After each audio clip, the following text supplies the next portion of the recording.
Hello and welcome to Through the Mist with me, your host Owen. This is a Void and Verse Theory podcast where we will look at the lore and try to understand how it all works. In this episode, we'll be looking at the Roman Triforce.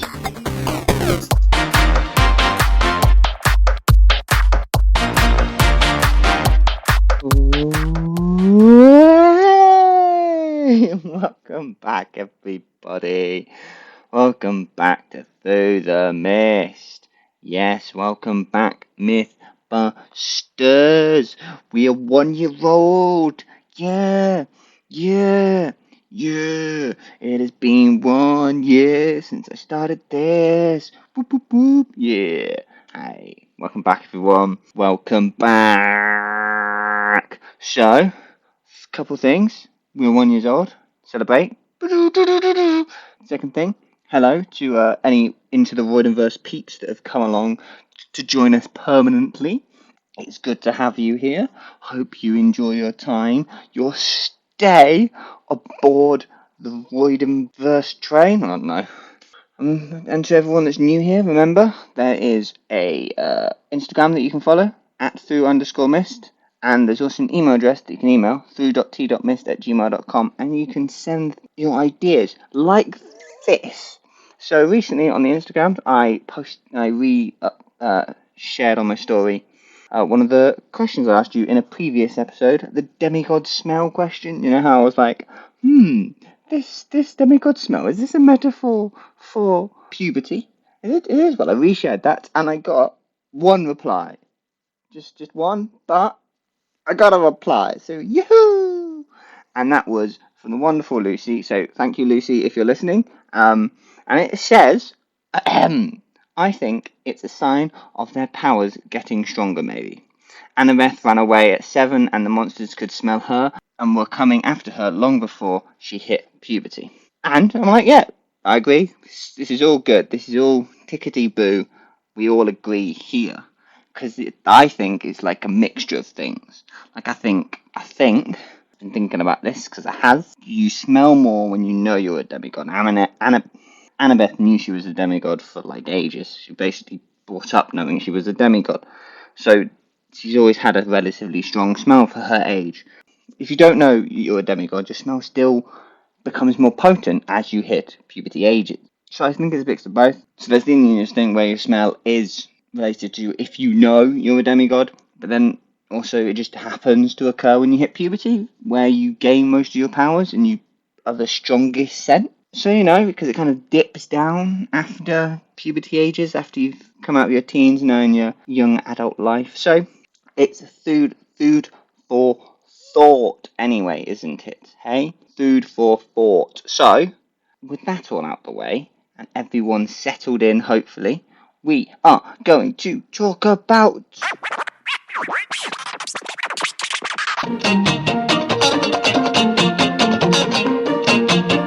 We're gonna talk about the Roman Triforce and who they are, what it is, the Roman Triforce, because no one knows what I'm on about. So we'll start with, what am I meaning when I say the Roman Triforce? aka Triumvirate Holdings, which consists of Nero, Cagulus, Caesar Augustus Germanicus, Nero, Caesar Marcus Alerius Commodus Antonius Augustus, Commodus,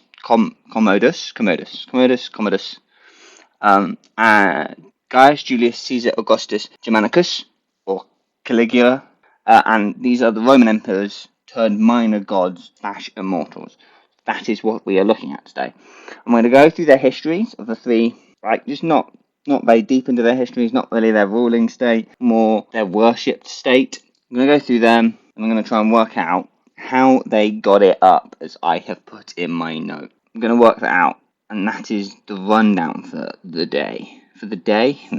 Why not? So we're going to go through these peeps in order of life lived. So the oldest away will go first, the closest will go last. And first up is Caligula. So he lived from the 31st of August 12 to the 24th of January 41, and his rule was from the 16th of March 37 to the 24th of Jan 41. Surprise, surprise, he got murdered on the job. it's going to be a common theme that they're murdered on the job. So he died when he was stabbed multiple times and given an address during some games he had put on. And one of the last straws for the Senate, for the reason of this Senate assassination, was him wanting to move the capital from Rome to Alexandria, where, and we'll get to this a bit later, he would be worshipped as a living god. Which, he wanted that god life. He really wanted that god life. Because if you can't remember who Caligula is in the books, he's the main one from the Burning Maze, and we'll leave that there. He is the one that wants to be known as Neos Helios, or the new sun. And he was, on Egyptian coins, represented as a sun god. So he is putting this image out here that he is the new sun. So while he was living, he claimed divinity, and he referred to himself by many different gods' names, including Jupiter. Reportedly, he began referring to himself as a god when meeting politicians, and then wanted them to refer to him as such. On occasion, he is referred to as Jupiter in public documentation. So he was full in. He's like, he's not even going, I'm just a minor god. He's going, I'm the top god. I'm the big cheese. I'm the ruler of our universe. So he really pushed this idea that he was a living god and forced those in Rome, including senators, which is like the big one really, to worship him as a tangible god. The temple of Castor and Pollux became his temple, where he would stand between the two gods, showing himself as a deity to passers-by. He has temples of worship to his own divinity, and within the temple was a god likeness of himself, which was clothed every day in clothes he wore. It's like he's gone full in, he's gone full, I am God. So he ordered famous statues of gods to be brought over from Greece, and he would cut off their heads and replace their heads with his head. So he's gone full in on the divinity route of his status.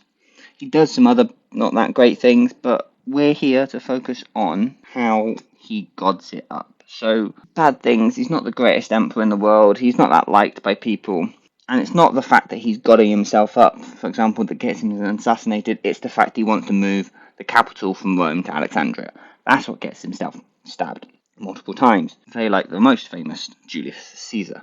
So with this one, you can start to see some things where it's not unnatural. They don't hate the fact that the emperors are referring to themselves as gods, and we'll get to that and why that could be and why that is a bit later. But as a dude, he wasn't that well liked by the Senate, and wasn't that well liked by the general public either, because he wasn't that great of a ruler.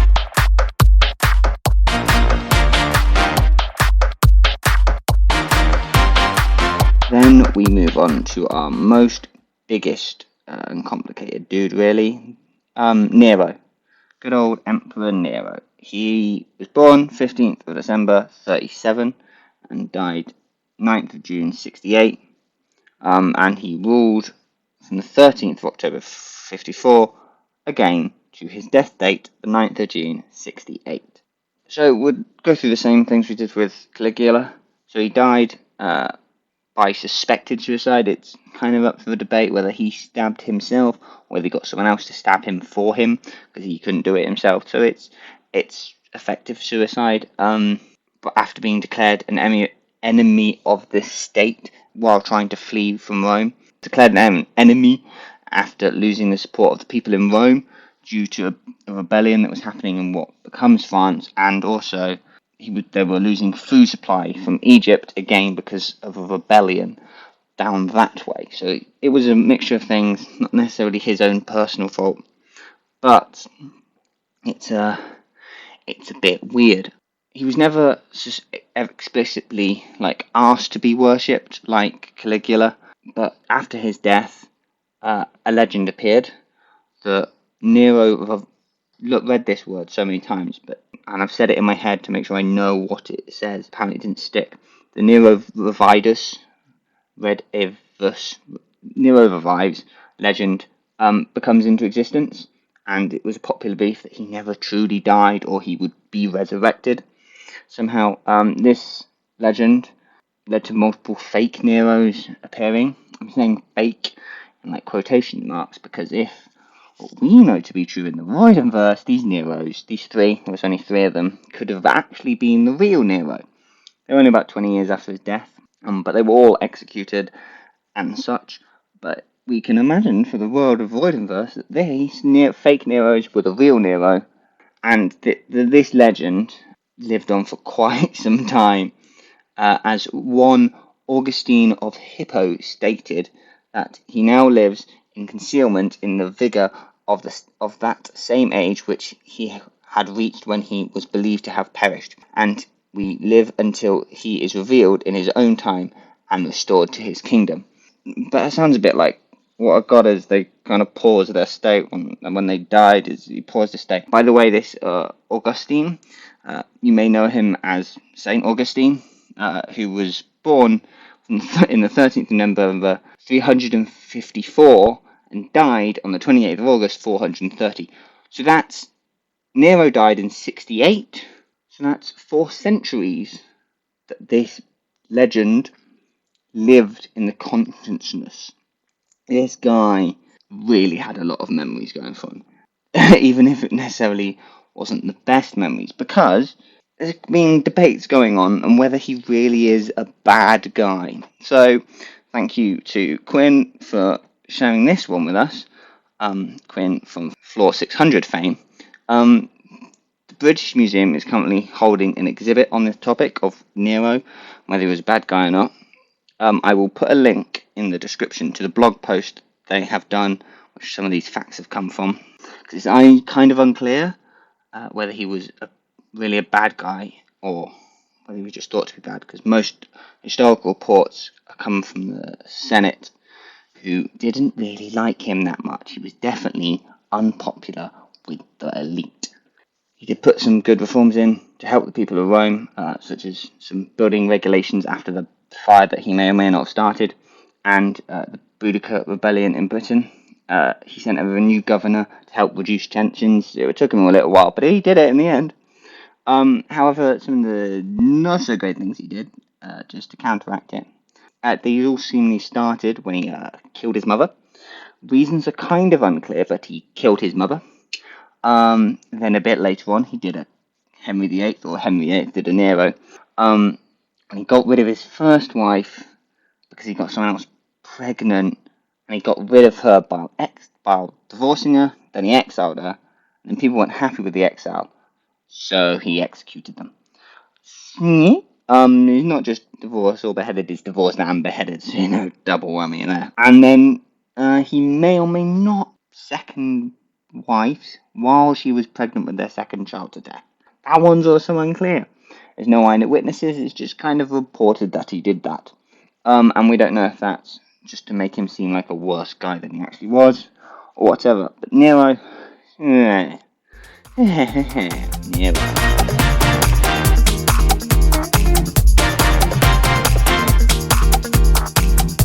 Models. I'm recording all these people in separate little files, so I've just looked at the time like this one's going to be a long one, but I knew that already. Commodus' life. He was born 31st of August 161, and he died on the 31st of December 192. His rule was from 176 to the same date as his death, 37th of December 1921. There's not many sources for his reign. It's kind of a quiet one, really. We know a lot of his megalomania, as a lot of places put it. But his death is as per said in the books, where his wrestling partner, Narcissus, strangled him in the bath. And this plot was put together by, I think, his sister. I wasn't paying that much attention to who decided to kill him. I just looked and saw someone decided to kill him. However, in the books, just remember that this guy is actually Apollo in disguise. It's all a bit sad and Apollo's heartbreaky, but achy breaky heart. Again, he liked to refer himself as the new Hercules. During his last few years, his reign, everything kind of went banana brains. He did all the renaming things. He goes full, I am the greatest. He wants to be called a god while he's living. which is a bit of a stuff. Commodus is a relatively short one because I don't have much history on them, but that's kind of the rundown of the three. This was a lot of me talking at you. Well, this is the podcast, but just remember that really Caligula wanted to be referred to as God. Nero has this massive long legend, and Commodus is just kind of in a similar spot where he wanted to refer to as God before he even died. They're kind of the big points to take out of that section. If you want to learn more yourself. Remember, there's going to be a Nero link to the British Museum Nero thing in the description. Yes, we're going to have a little break. And in this break, we're not going to talk about the actual emperors themselves, but rather the triumvirate holdings, and just a couple of things that they did in the previous series. So some questions you may have had, like the Titans, where did they get all their money from? Where did they get the money to hire the mercenaries? Was it just a myth? Did they just manipulate them? No, it was just money. How did they get the Princess Andromeda? This is revealed to be triumvirate holdings. They're the ones with the money. They're like somehow, I don't know how, I presume, I don't know, somehow they have funded, they are funding the Titans to go to war with the gods effectively is what they're doing. And they do a similar thing with Octavian in who? So during what the Void and Wiki, which caused the second demigod civil war, which it is not. It is the second American demigod civil war, because there's many civil wars in many countries. You're nerd special, you Americans, but I like to refer to it as the last demigod civil war. Hopefully, fingers crossed. And they supplied him with the siege weapons. They may have been talking to Octavian on the side somehow, and giving him like the idea that the Greeks and what they wanted, and because they're gods at this point, they knew about these things. And I can remember reading at one point, Apollo mentions that he had, like, Octavian was talking to him, whispering into his ear, and so maybe Octavian got the idea to do this from them. They wanted to control the oracles anyway, and Octavian wanted books, so it kind of lines up with why he would join their side. I found out while doing this research as well that we are referring to the war that occurs during Torah as the Great Imperial War. I kind of like it. I kind of dig it, but it is unclear what happens to them after that, as you can imagine, because the books just kind of end 2 weeks after the final battle. Now we're going to head back to the godding it up of the emperors, because that's what we're here for, isn't it?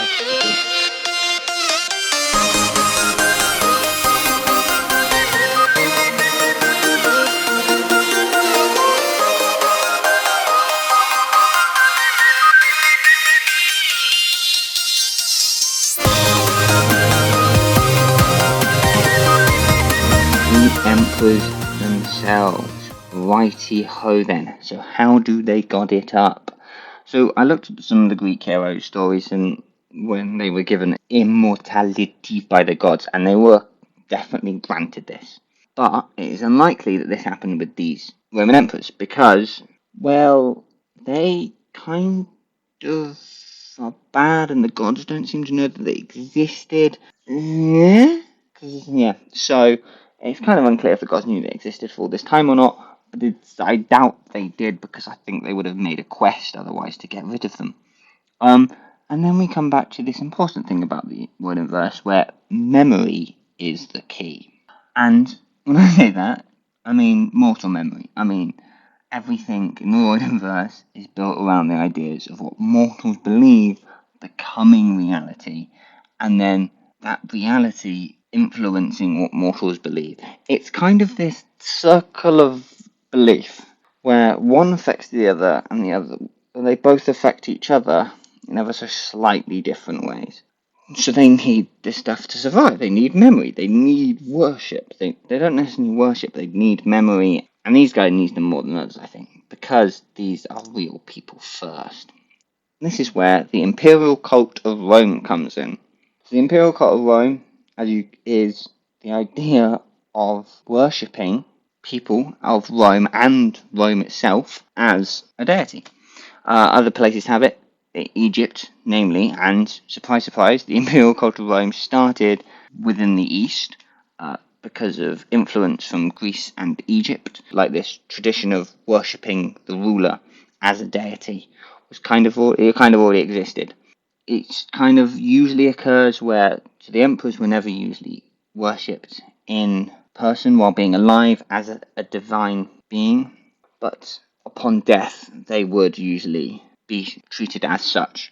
This first occurred with the Julius Caesar, the Et tu Brute Julius Caesar. He was like the first really historical figure to have this given upon him, and after that he was known as the Divine Julius. There's another word that's Latin, but I didn't want to read it. And this idea kind of got spread around by the first emperor of Rome, Augustus, and it became, strangely enough, compared to a lot of other things apparently, it became a very unified practice. Like, there wasn't very many differences depending on location about how this was done. Kind of the only non-human historical figure associated with them was Roma, the goddess of Rome / the Roman state. And that was because kind of how it occurred and how it built together. It was linked with her original cult, so they kind of just merged into one. But I just want to point out, because we like talking about this person over here, she is pictured on coins sitting on a shield, a bit like someone else we know. If you know who that is, you're a true mythbuster. And her depictions are similar to that of Minerva. Again, if you know why I'm mentioning this, you're a mythbuster through and through. So the question is, if the imperial cult is kind of how these boys live on, which I think is a fairly solid assumption, is that they would have died naturally. They died, and then their souls didn't fully go into the underworld, which is the only bit I'm currently kind of debating. So I would love to get your ideas on this, is how they skipped the underworld. Maybe they didn't. Maybe they go into the underworld, and Death can tick it off as this, and Hades can tick his no, and then they escape the underworld as divine somehow. Who knows how? But surely there should be some other emperors around, like Caesar and Augustus. But then again, these three are traditionally known as one of the worst. So maybe that's why they're the ones that decided to take over the world, whereas the others went, I'll just be immortal, thanks, I'm good, peace. But I don't necessarily believe that, because they're Romans. Yes, so that's kind of the godding it up, but that's not the end of what I have to talk about, because you will see Nero and his story doesn't quite line up with the whole I'm the beast, and it's the debate of whether he's actually a bad guy or just hated by the Senate. So, but however, there is another influence that may have affected him as a deity.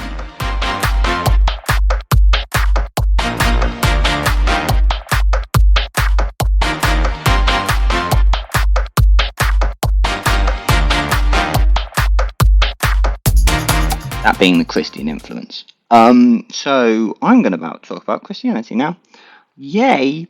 A religion that's still practiced. I'm not going to get shot in the foot here, am I? So, Christianity. I'm presuming everyone here knows. The Roman went from being pagan religion, multi-god religion, to a single god religion. They changed from Roman to Christianity over a course of a while, but this was a relatively slow process if you look at the imperial cult of Rome, because that was very slow to die. And as it died, Christianity was more held in the west than it was in the east. So it took a long time for these practices to truly die. And it kind of, along with the cults of the rest of gods, it did eventually, however, die out. However, the Christians did take to one legend in particular and seemed to nab at it and go, with all fingers and go, are we sure about this, guys? And that is the Nero Vitus legend. Because the whole I'm living forever and the appearance of those three fake guys kind of put another narrative onto his I'm dead and still alive thing, which was Nero returning to reclaim his throne with an army, and that seems to have inspired or could have inspired the Book of Revelation, which writes of the beast being wounded in a similar fashion to Nero's fatal injury, only for that wound to be miraculously healed. So you know, you see, you see, you see what I'm saying? I just said Nero and the beast are connected, and you putting the things together yet? Attempts to portray Nero in such a beastly fashion also seem to do something when it comes to encoding his name in a cryptogram. If you, and there's a whole thing, it's complicated, I didn't look it up exactly how to do it, but if you get Nero Caesar and you linguistic gymnastics and then a bit of maths, you render the number 666 dot dot dot dot dot dot dot. So you see, Nero and the Beast. He also somehow, and then this eventually leads this like the narrative of slowly moving up the ranks of becoming a bad guy in the eyes of Christianity, leads to a certain legend becoming of him being the Antichrist, and he becomes connected to it by the 3rd century. When he's connected to the Beast in the Ascension of the Isaiah, which presents Nero as a lawless king, a slayer of his mother, who will be slain by Christ in the final battle. Not everyone agrees on this, but it's fairly popular at the time, because, as I've just said above, St. Augustine knew about this thing, and knew about this legend, and this is kind of what he's talking about at this point. He decides to address it. So, Nero has this other influence. So you've got the Roman Nero, and then you've got the Christian Nero. And as I said earlier, you got this loop of one affects the other, which then affects the other again. And it's all about what mortals believe. And at the time, Christianity is becoming popular, it's getting big. The theory of his legend is getting big.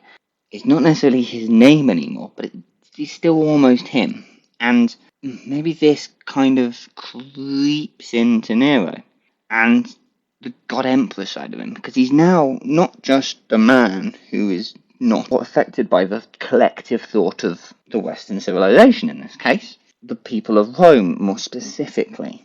And you get the dual personality of Nero, which appears in the Voidenverse, where he's still a manipulative little son of a, but he also refers to himself as the Beast, and maybe that's not him being, maybe he has absorbed badness and not that great of a human styleness from the legend of his revival, which was once a celebrated thing by the populace of Rome, where they would love to have him as leader again, and became a thing where you have Nero the Roman and Nero the Antichrist. Fun times, eh? So there's a fun little nugget of information for you guys. Yeah, I'm going to put a link in the description for this as well, which talks about Nero Revidus, and it's where I got a lot of the information from this from, adds a bit more context to it. So if you are intrigued in this link with Christianity specifically as well, then I would suggest clicking that link below. Remember, there's another link for the other Nero thing. There's all Nero links in the bottom. Nero links in the bottom.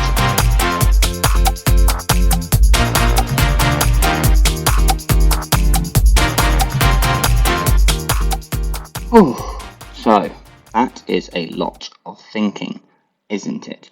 I did a lot. I hope you stuck with me when I did all this mental gymnastics, because man, it gets confusing. It did get confusing. But to summarise, the Roman Triforce we have, which is my fun name for the Triumphative Holdings group, the third Triumvirate Holdings, not Triumphative. Surprised it got me this far to say that wrong. So you have the emperors gained godly status thanks to the imperial cult of Rome, and they kind of kept it and kept this status longer than most because of the collective consciousness of humanity. They were bit mad, and these three in particular were a bit more crazy than the others. At least Commodus and Caligula definitely were. Nero's the three got more crazy thanks to Christianity. but they are Roman emperors, so we wouldn't really expect anything less now, would we? So that's triumvirate: Nero, Caligula, Commodus, all wackos, all mental guys, but they would guess they were trying. No, they weren't trying their best, and they didn't. They were definitely not trying their best by the time Torah runs around. Definitely not.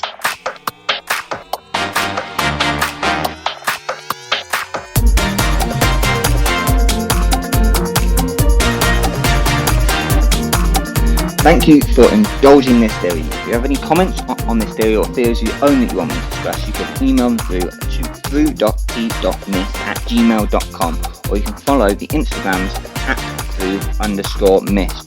Make sure to follow the podcast, like the podcast, rate the podcast, do whatever you have to do on whatever platform you're listening to get this podcast out there. I've been Owen, and come back next time as we try to see through the mist. Man, this is one of the long ones.